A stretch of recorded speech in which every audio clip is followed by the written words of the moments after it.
This is Words Aptly Spoken, which comes from Proverbs 25:11. A word fitly spoken is like apples of gold in settings of silver. The written word is a precious treasure. We want to preserve written knowledge for God's glory and as an anchor to the history of the church and its classical conversations. We hope to encourage the reading of words and of the word. Welcome to Words Aptly Spoken, where Jennifer Courtney, Timothy Knox, and I discuss books from the Classical Conversations curated curriculum. It's Wednesday, August 14th, 2024, and I'm Lee Bortons.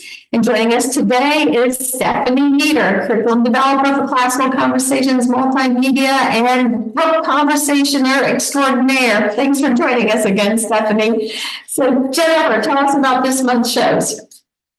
Well, as I think I made clear last week, we're doing my favorites this month because we're camping out on British literature from Challenge 2, which is my favorite. So if you missed our last week one about Robinson Crusoe, Lee's about to tell you how to find those old ones, but we're going to discuss the fable Animal Farm today. And then later we're going to get to the beloved The Hobbit by Tolkien and finish out the month probably by crying over Something Beautiful for God by Malcolm Muggeridge.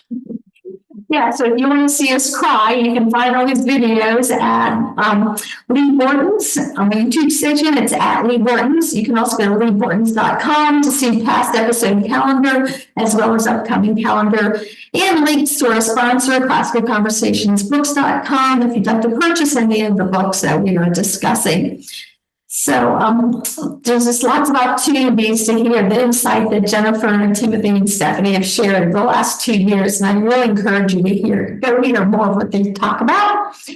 So let's go on, Jennifer. I'm going to do an usual question. I know, I'm going to ask you the same thing I always ask you. Why is Animal Farm part of the Challenge 2 curriculum? Well, so, in making that choice, I wanted to have for sure a book that addressed kind of dystopias. And there's a lot of really great dystopia books. But remember, this is the challenge, 1 and 2 years is kind of the age group we're looking at, 14, 15-year-olds. And so Animal Farm is small, it's about animals, it's something they can totally understand. It's a super clear allegory on what's the difference between freedom and communism is. Versus we also could have included books like 1984 or Brave New World, The Road, At Last Babylon. There's just so many great dystopia books, but the Animal Farm is super approachable for all age groups and levels of readers. And then something else I was thinking about this week, someone asked me about Animal Farm being in our curriculum. And I said to them, we're trying to teach free market economics, and you can't engage a child who doesn't really have a checkbook in that kind of topic or isn't employed. But we can do it with middle school age student or someone that's not working, or just somebody that's young or new to something, is engage their imagination.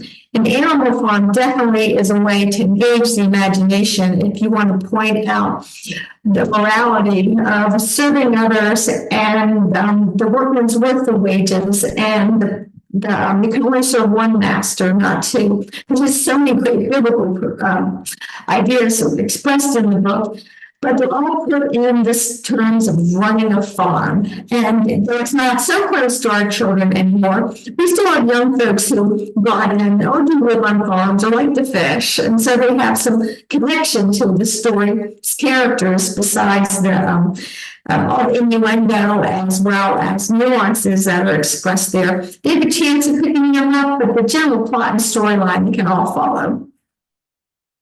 Yeah, that's good. I think I would add to that. We try to be, although we don't shy away from all controversy, we do try to be careful with what we read with our students that are this age. And Animal Farm allows us to do that well. A lot of dystopian novels have yuck in them as far as sexual content and profanity, because they're not, I don't mean to say that that's in there wrongly, because 1984 is a really important book, but it's hard to talk about decadence without talking about icky sins. And so this is nice because it gives us a way to talk about it without some of those elements with these younger students. So you have such a love for fairy tales, and here it is. It's a fairy tale again. So it's approachable. Yeah, that's good. And nice segue, because Orwell himself, the author, talks about it being an animal fable in some of his introductions to the book, but we would probably put it in a lot of different buckets. So one of them would be fable, one of them would be satire. And when we have a satire, of course, we know that there's a lot of historical and political context that you have to know. So if you're reading Jonathan Swift's Gulliver's Travels, there are some things about Britain in his day that you have to know in order to understand the satire. So Tim, can you give us some of those historical and political things that go into the satire that is Animal Farm? Sure. So yeah, satire is hard for young people. It's hard sort of generically, it's all hard, but some is harder than others. It's hard because it requires the ability to look past what you're reading and to the thing that it's pointing towards. And particularly here, something that's twisted or broken or analogized or blown way out of proportion, all for the sake of pointing out a flaw or a foible or a systematic error of some kind. Historically, satire has been used to reveal truths, especially about powerful people, by showing how ridiculous they are in some way or another, or erroneous they are in the way that they're acting or thinking. It goes all the way back to the ancient Greeks and Romans. They were, in some cases, very proud of the fact that they had some great satirists among them. In some ways, if you like logic, this is a whole brand of literature that's related to the reductio ad absurdum argument form. It's taking something big and complicated, like a whole system of government or society, and trying to break it down into something that's very plain and simple and easy to see. It frees it from its normal bounds and constraints, all the trappings of normal life, and makes some things very visible. So sometimes it is done in a very mean-spirited way, but done well, satire can actually be a great public value because it can reveal things about either people in politics or political systems themselves that otherwise are really hard to see and they're easy to overlook. It actually builds on some things that go on in scripture, like Nathan when he comes to David and he analogizes or likens David to the rich neighbor who steals the one lonely sheep from his neighbor, in accusing David of the sin of having Uriah the Hittite killed so that he could gain Bathsheba for himself. Or again, Jesus compares the Pharisees to blind guides, or he uses parables like the Good Samaritan to expose a lot of their false religiosity and the fact that they don't have a real heart for God's people. A couple other great satirists who students are likely to encounter are Jonathan Swift of Gulliver's Travels, who was already mentioned. Or perhaps your students may read A Modest Proposal, depending on which way the director goes in the challenge program. Or Thomas More, who wrote the great book Utopia. Both of those men were attacking sort of all these overly civilized institutions of their times, and the fact that a lot of the things that people considered normal were resulting in absurd consequences. So this book, likewise, attacks sort of the idea that man can throw off a tyrannical government and replace it with a government that doesn't have any sort of hierarchy at all. And what it does is creates a vacuum, and you have one class of people rising up and overthrowing ultimately the whole system and becoming the new tyrants. So the reason why it's so effective, and while our students will get much more out of this book if they understand that it's really aimed at the Russian Revolution and the rise of communism, but they don't need to know that, because what makes it so effective as a piece of satire is that it points out things that are just historically true. This is what happens when people rise up and throw off a government. They may declare that they're creating a fair and equal and just society, but ultimately the powerful, the rich, the mighty step in and fill that void. And so while this story isn't a true story in the sense that it's not a factually accurate history of anything, one thing that happened, it's animals taking over a farm, it's still a true story in a sort of capital T true way, because it reflects patterns and human behavior throughout history across time and space. Yeah, that's good. So it was, we often talk about timely and timeless. It was timely when Orwell was writing it, but this one has remained timeless because of what you just described, that people often think they're going to throw off their governments or their existing institutions for something better. But if they don't have a something better to move toward, they almost always create something much worse or of equal misery. Yeah, and the scriptures say that if you cleanse the house of one demon, you don't have a plan, you don't have a way to replace it, 7 more pop in. Yep.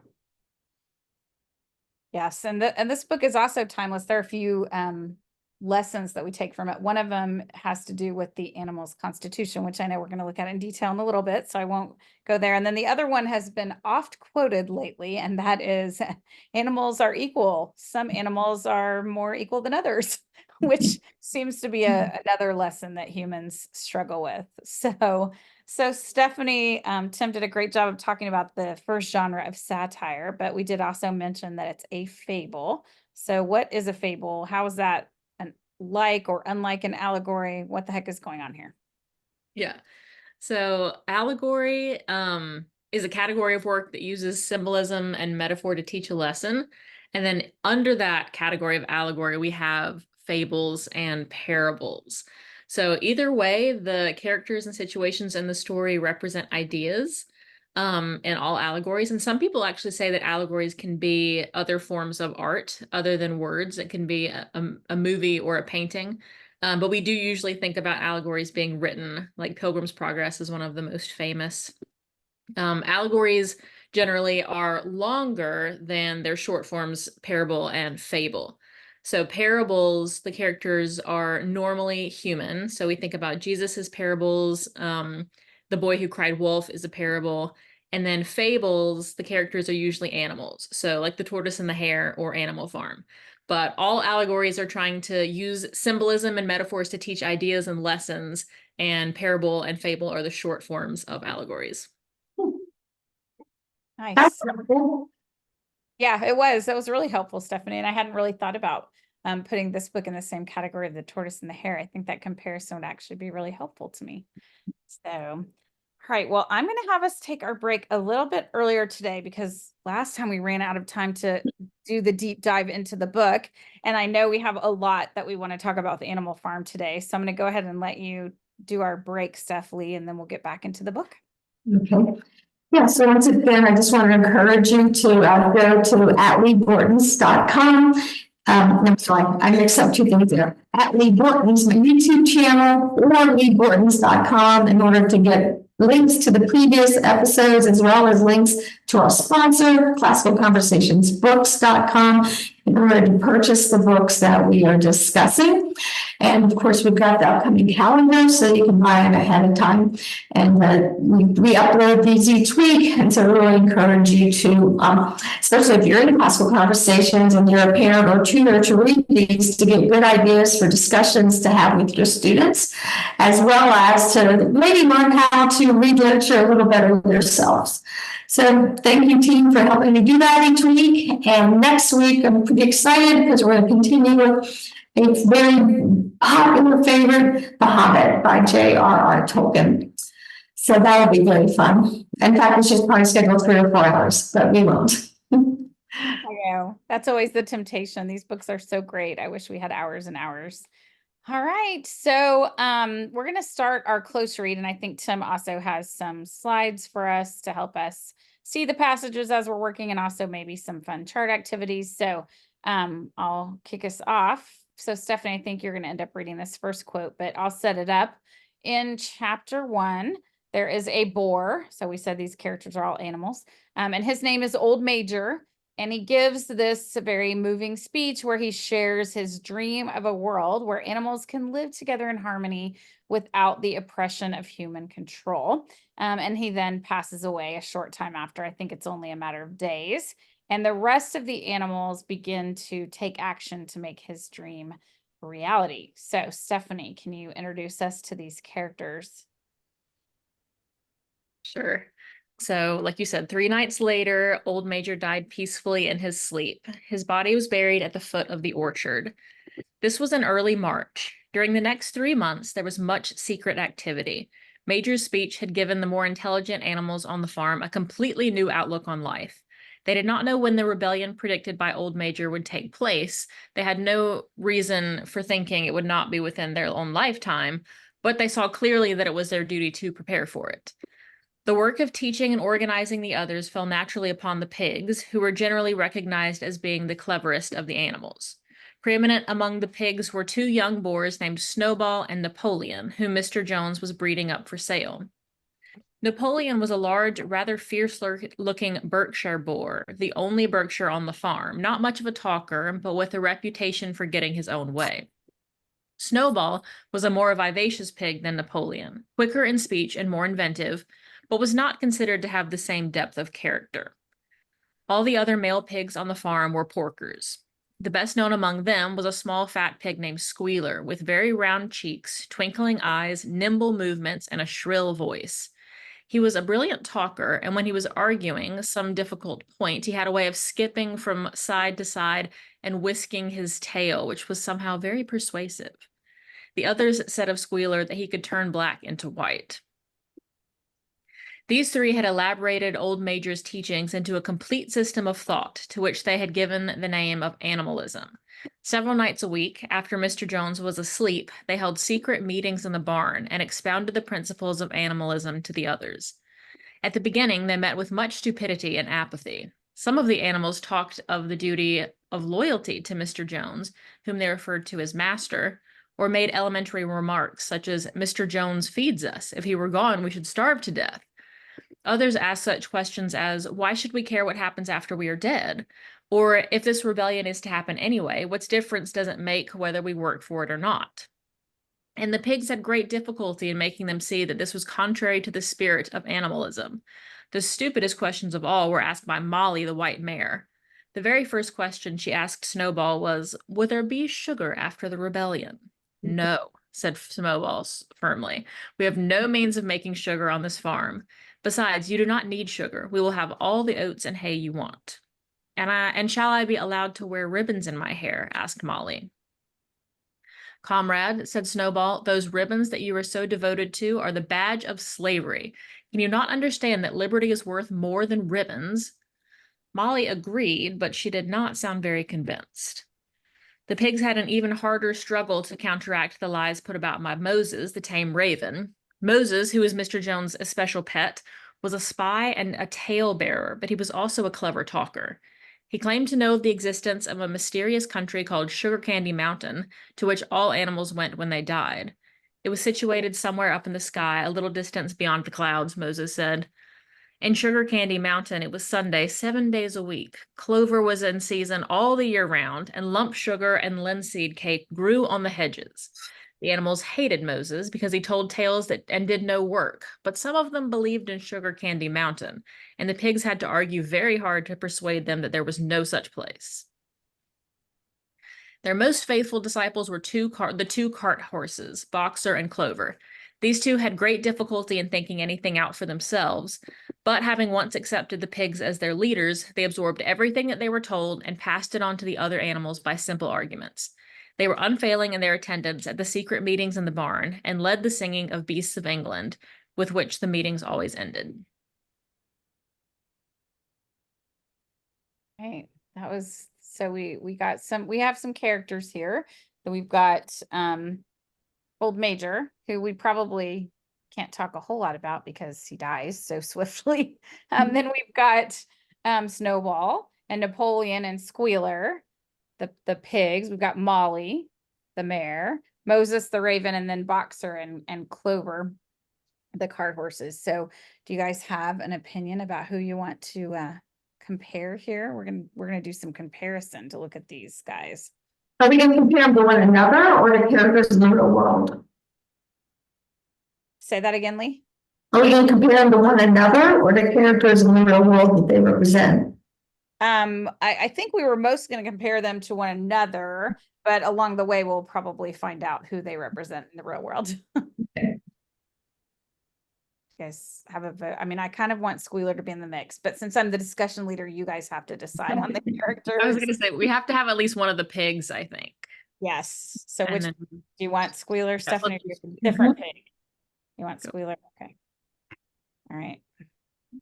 Who are we going to compare him to? It'd be interesting to compare Squealer to the Raven.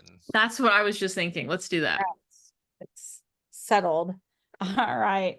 So what are some things that that both Squealer and the Raven have in common? Yeah, Moses. He talk. Okay, they're both talkers. Mm-hmm. All right. So how are they different in their talking? Squealer seems persuasive. It sounds like he usually wins people over, and Moses is usually a nuisance to people. He doesn't seem to be as convincing. Or is he a nuisance just to the leaders? Say that again, Lee. I'm Or sorry. is he a nuisance to the leaders? Ah, Oh, yeah. Yeah, I think some of the regular animals also are annoyed, but then some of them believe him. Yeah. so I'm thinking about your comment about their persuasiveness. Could we argue that they are both persuasive, but maybe one is more than the other? I was trying to think that through because it seems like some of the animals do believe Moses. Mm-hmm. So let's look at them as persuasive speakers. So How do you- I think Moses tends to talk more about things that are theoretical or things that they can't see. And Squealer, I think, spins what's actually going on in person. It's less fantasy, maybe. Squealer reminds me of a media host, and Moses reminds me of a slimy preacher. Mm.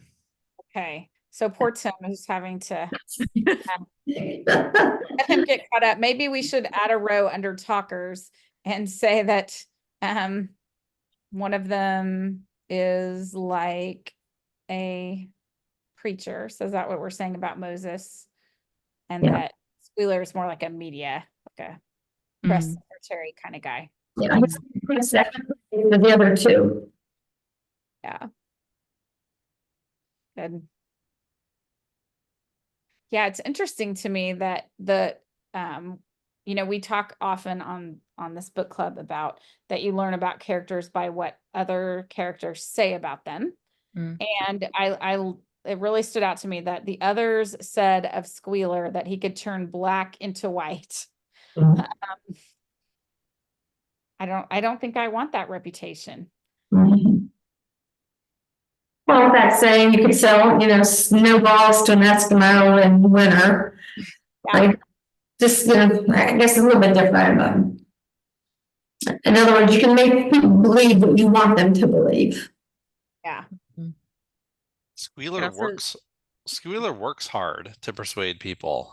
He's always Mhm. busy going around persuading people, but Moses just says what he's gonna say. I don't see anything here that says that he's diligently working to convert people. He's just saying what he says. Just rambling. Yeah, I picture him sort of sitting on the top of a fence post, just talking to anybody who walks near him, and Squealer's on a mission. So maybe what's in common in the middle, we could put that they both have a method of delivery. Okay. And so, because we talk to our students, of course, about their bodies when they're talking, and there's a lot here about Squealer's body. He's got twinkling eyes, nimble movements, a shrill voice. He skips around. Kind of picture him being this hyper talker. But he's another pig, right? Did I miss that? Do Yeah. what? He's a pig also, right? I think just that Orwell picking these two animals is important because birds are flighty and you can't pin them down. But a Squealer, the pig, is like salt of the earth, grassroots. He's down at everyone's level. Oh. 'Cause he's a pig.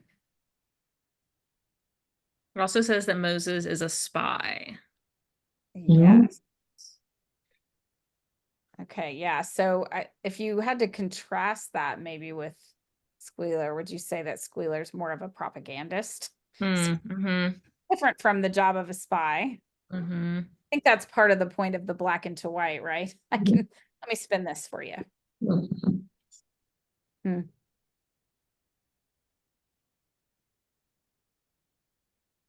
Good. What else do they have in common? Or what else do we need to talk about the difference between pig and raven? Yeah, go ahead, Stephanie. Yeah, I was gonna say their bodies. So a pig, Squealer has 4 legs, which comes up later, and Moses only has 2 with an asterisk. Maybe we'll count the wings. So their Yeah. body makeup is very different. Yes. So how do you think that relates to this comparison, Stephanie? I think it is probably important. Yeah, well, there's a lot of talk about what categories are protected or what categories are being referred to throughout the book. And so a lot of things are geared towards those 4-legged animals. But what Lee said about the ravens just being birds and being flighty made me think about it too, just because he could theoretically just leave. Birds do just fine without being part of a farm. Yeah. And I there's think one of the other interesting things here is that the animals look at the pigs as the cleverest thing, but historically ravens have been associated with being a wise animal, Yeah. not a pig. So I guess what we could put in the middle is they both have intelligence. Mm-hmm. So how are they? Does one have more or less than the other? Are they different in kind from one another, the intelligence that they have? What do you think? I think their symbolism is different. Pigs are really not portrayed positively in literature. I think about Odysseus's companions getting turned into pigs because they were gluttonous. Whereas, like Tim said, ravens are associated with cleverness. So they both have symbolism, but one of them is not positive and one of them is more So positive. if next to intelligence we put cleverness under Moses, what would you want to contrast it with for Squealer? Deceiving? That's so clever. Manipulative? Yeah, I think manipulative would be what I'd say. Yeah, because one of the things that's great about Snowball is that when Molly, Molly, like most good animals or people for that matter, is concerned about the sacrifices she's going to have to make this new society come about. And so her first question is, will there still be sugar? And Snowball says, no. And you have the feeling that if Squealer had been standing there, he would not have said no.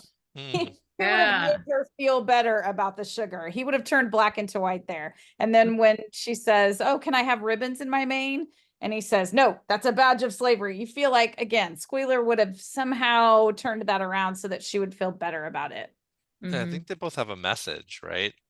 The Raven's message is like a pie in the sky kind of message, right? That there's beautiful, good things out there. You can't see them, but just trust me.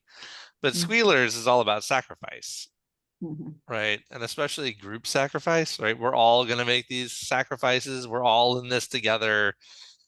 And you might not see that good right away, but there's good. Trust me. So in a sense, they're similar messages, but also very dissimilar messages. One of the things we're getting because we know the story. So something I just want to kind of point out is that if you're a tutor, you're going, I don't know how to do this. Well, you might want to recognize the Annie charts as the kind of the basis of this, a pro and con chart or person-to-person chart. And you could stick just to the passage that you've read. And so this is a place where as a tutor, you can't go to the whole book well anyway. So find a favorite passage or a meaningful passage and know that very, very well and help lead the children in your seminar, just like you guys are doing. This is very interesting. I also wanted to point out too that if you watch the Math Book Club on August 14th, which is today, 2024, our topic was comparison in mathematics. And a lot of things you guys are saying relate to the artwork on the cover. So another integration there. Oh, yeah. Very good. Yeah, I think, Lee, just to piggyback on what you said, I am leading Challenge 2 this year. So it's very special to me. It's my 20th year in community, and I'm leading Challenge 2 yet again, which is one of my favorites. But I could spend an entire hour leading the students through this introduction to these characters and comparing them. There's so much that you could pull out here. So yes, I agree with you that picking a passage and really diving in is good. And I wanted to go back to Stephanie's 4 legs and 2 legs, because one of the ways to get your community talking is to let them state those obvious kinds of things, because sometimes the deepest truths are found from looking at the things that are right on the surface. And so actually, this particular idea comes back all through the novel, because you have the sheep chanting 4 legs good, 2 legs bad.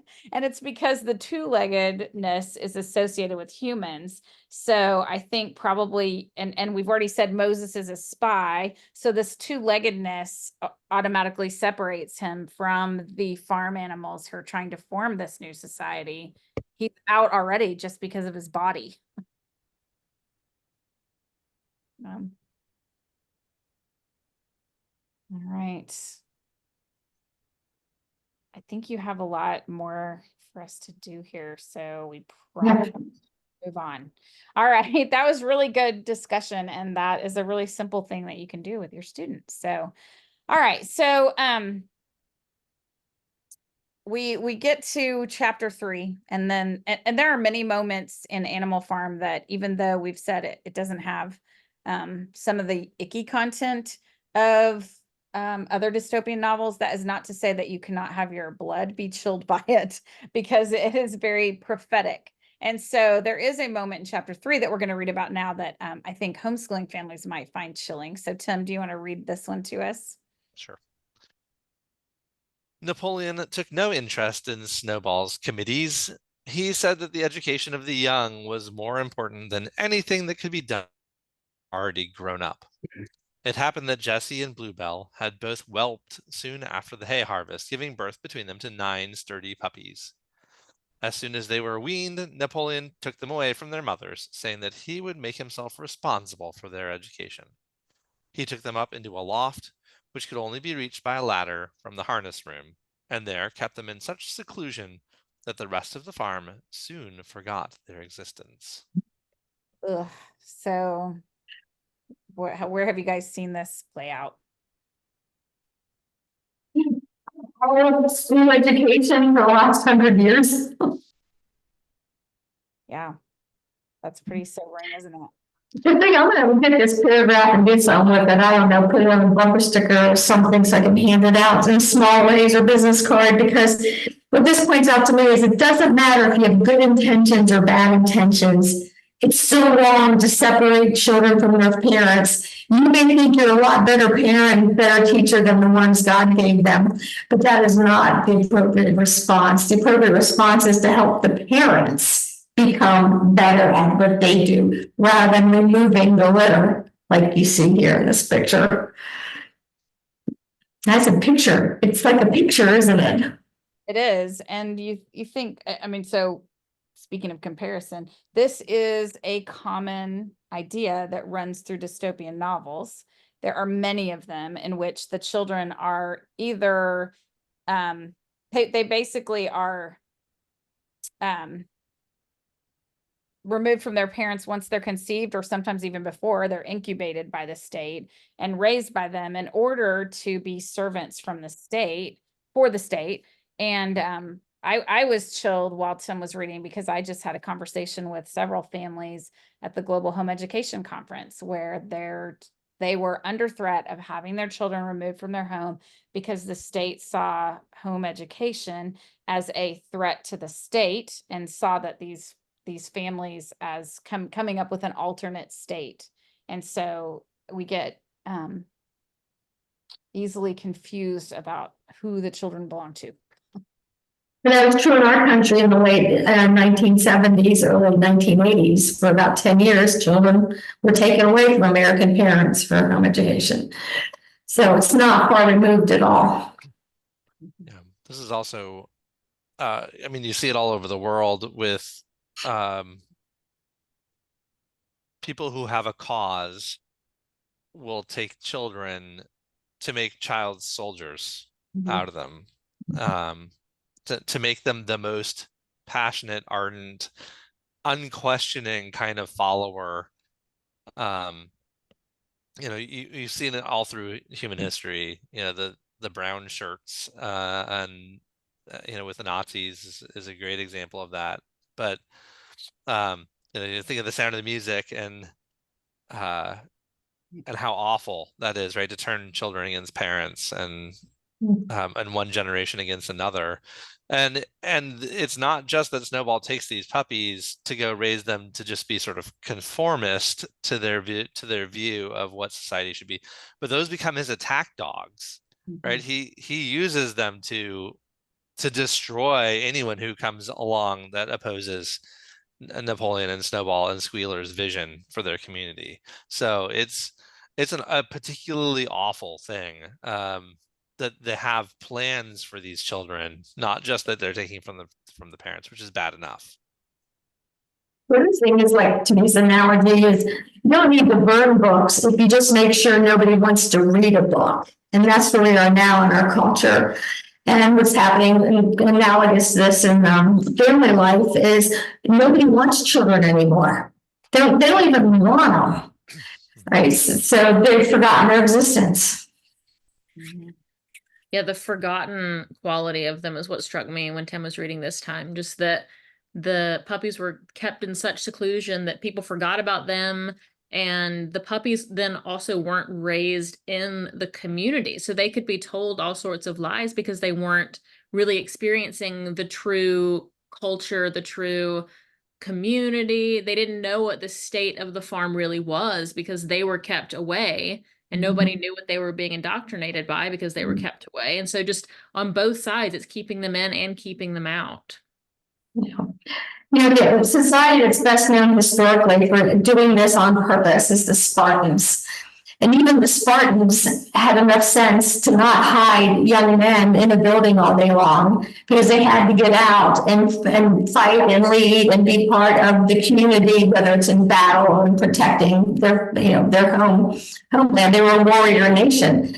And so the last 100 years is the only time people thought it was a good idea for young teenage men to sit in a room all day long.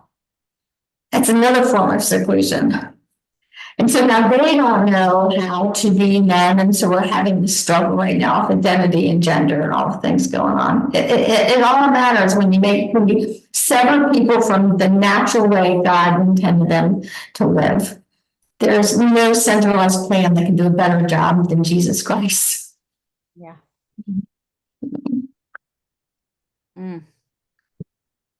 Okay. I'm struggling with something. Somebody always, his first response is, shouldn't there be a government policy about this?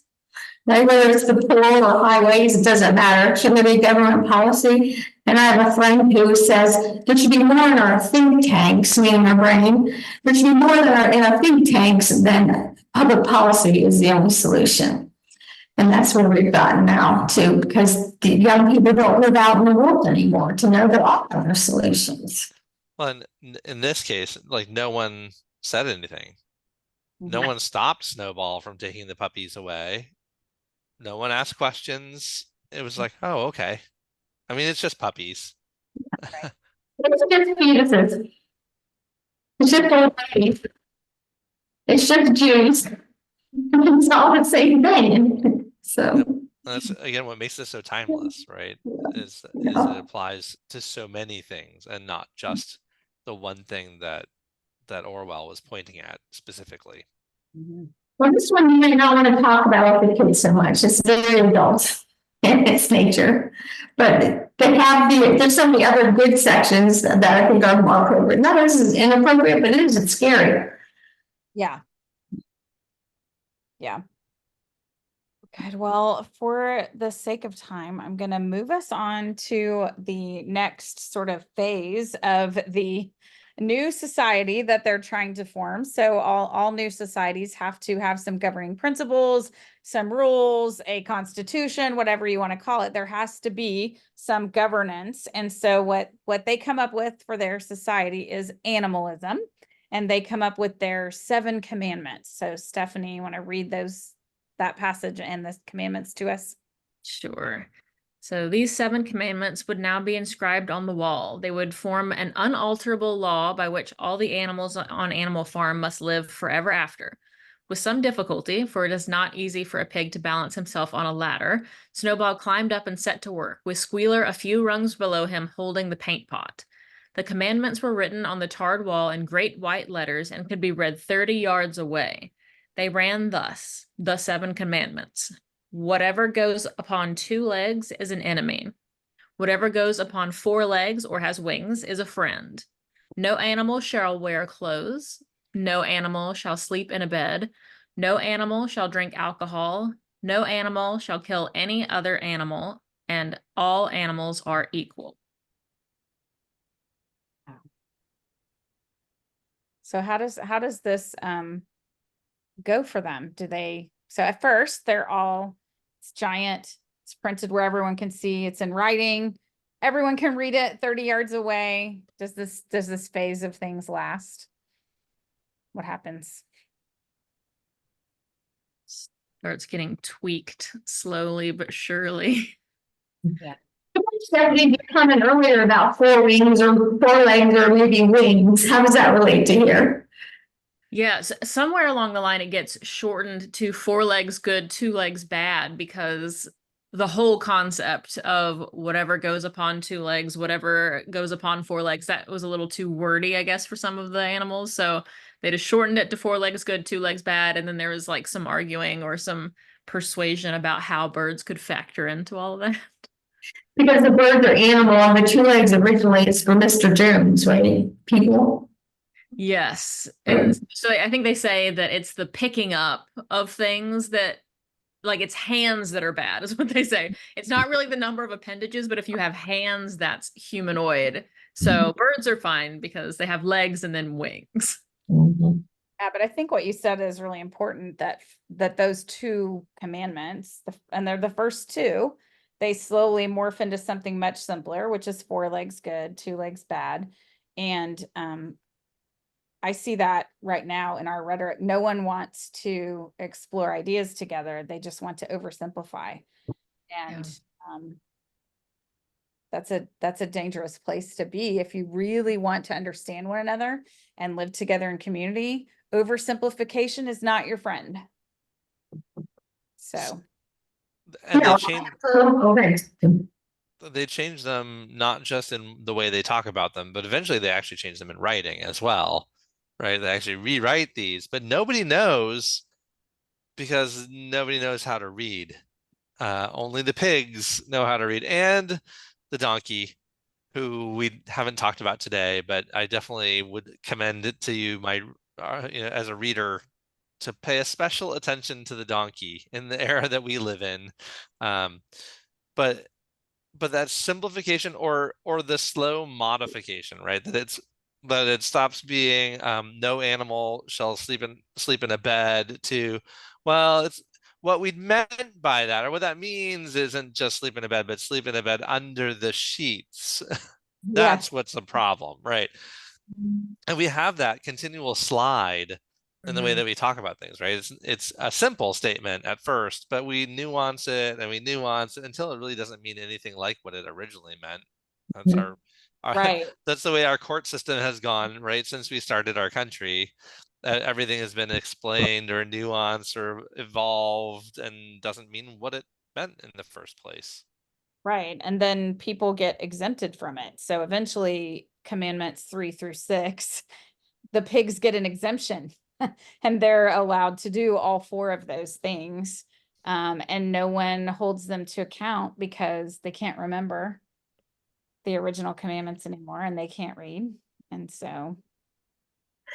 Another thing, like a child would just point out, well, what about the horse when he's cold? Is he now allowed to have a blanket on? And what about the animals who sleep in straw? Is that a bed? Like this, it falls apart so fast. What about the animals that are carnivores? What are they supposed to eat? Yeah. Mhm. Well, yes, and I would venture to say all of us can think of an example or two of times where leaders in our world today, in the last even 5 years, have made rules for other people but have exempted themselves from those rules. So that's probably sadly where we have to stop. So Lee, do you want to figure out a way to close us out? Yeah. So, it's called a dystopia for a reason, and I know that this version was well explained by Stephanie, that it's a fable. And we tend to think that fables and parables, even allegories, is always positive. And so this is one example where there's quite a bit of negativity in one of the books we read. It's another reason that it's short instead of one of the longer stories. And so just to remind you, when your children read this book, it should really engage their imagination. And I would take it as a parent as an opportunity to talk about this book. This is when, if you find it hard to find time to read books with your older challenge students, this might be one of the ones that you spend the time with, because it's very approachable. So saying that, thank you, everybody. Well done. And can't wait for next week when we read The Hobbit. It's so happy. Thank you. All right, thanks guys. Have a good afternoon. Bye.